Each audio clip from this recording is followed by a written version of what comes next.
What if the real clues about how long you'll live after 70 aren't hidden in medical reports, DNA tests, or scary statistics, but quietly revealed in the small, ordinary choices you make every single day, choices so subtle, most people ignore them until it's too late? Most people believe longevity is a matter of luck, family history, or fate. But the truth is far more uncomfortable and far more empowering. Because long life after 70 is often predicted not by dramatic events, but by 7 quiet signs that show up years before the end. Signs that don't shout, they whisper. Signs that don't demand attention, but reward those who notice them. And the first sign is not physical strength, but curiosity. Because people who keep asking questions, learning new routes, trying unfamiliar foods, planning small trips, or even rearranging their daily routines, tend to live longer, not because curiosity makes them smarter, but because it keeps their brain flexible, their emotions engaged, and their sense of purpose alive. While those who stop being curious often shrink their world without realizing it, eating the same meals, watching the same shows, sitting in the same chair, until days blur together and time begins to speed up. And then comes the second sign, which is how you recover.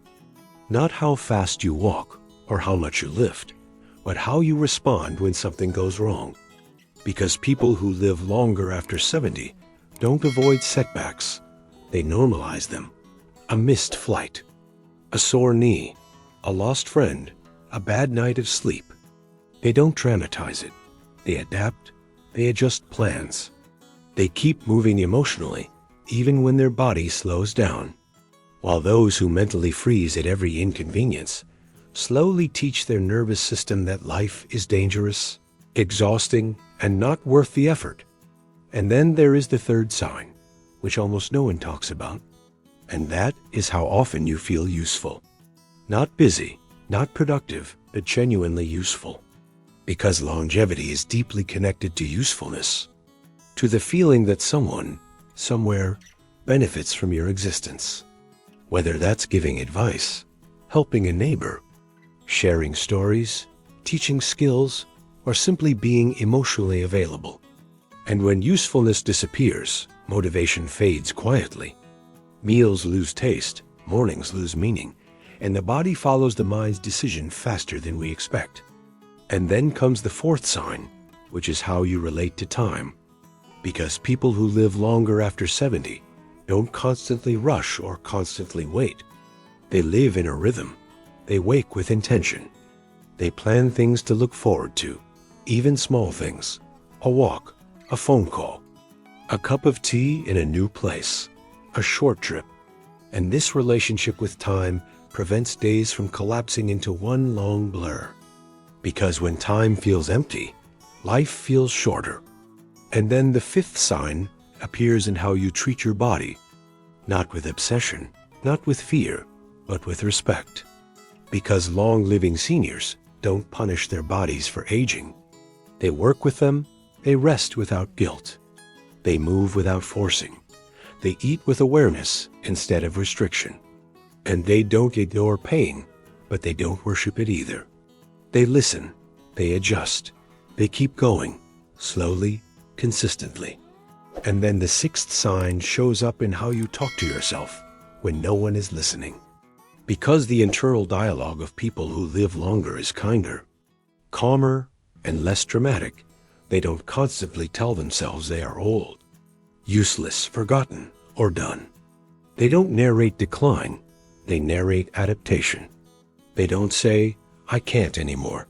They say, "I'll do it differently."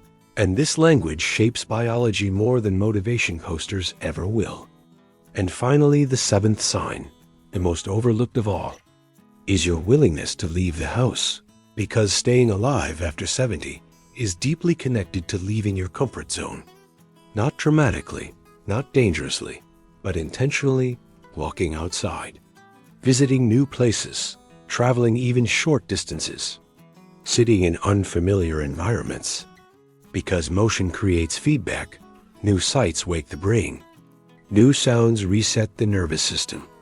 And isolation, even comfortable isolation, slowly convinces the body that it no longer needs to stay strong. And here's the uncomfortable truth most channels won't tell you. These signs don't guarantee a long life, but ignoring them almost guarantees a shorter one. Because longevity after 70 is less about adding years and more about preventing internal shutdown. The moment when curiosity fades, usefulness disappears, adaptability hardens, and the world feels smaller than the couch you sit on. And this is why travel, even gentle travel, even simple trips, even sitting in a park with tea instead of staying home, plays a powerful role in aging well. Because travel reminds the brain that life is still unfolding, still surprising, still worth participating in. And people who live longer don't necessarily travel farther, they just stop postponing life. They stop saying someday and start saying soon. And that mindset quietly extends time. So if you want to increase your chances of living well and longer after 70, start with small, realistic changes today. Protect your curiosity like a vital organ. Schedule things to look forward to every week. Move your body gently, but daily. Talk to yourself with respect. Stay useful in someone's life. Leave the house even when you don't feel like it. And treat aging not as a closing chapter, but as a different pace of the same story. Because the strongest predictor of how long you'll live after 70 isn't luck or genetics. It's whether you keep choosing engagement over withdrawal, motion over stagnation, and meaning over comfort, day after day, year after year.